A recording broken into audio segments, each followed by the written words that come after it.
করবি আর দুষ্টুমি?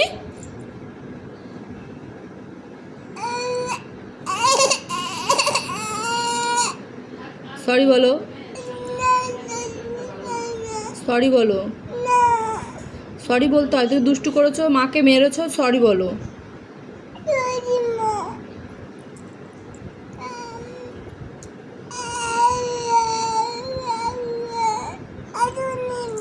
কি দেখবি?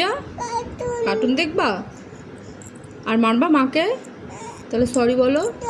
মা আর মারবো না বলো। হুম, হ্যাঁ ঠিক আছে বলো। হ্যাঁ, ছবি তুলবো? কার ছবি তুলবো? বাবার ছবি না দাদার ছবি? আচ্ছা তুলবো ছবি।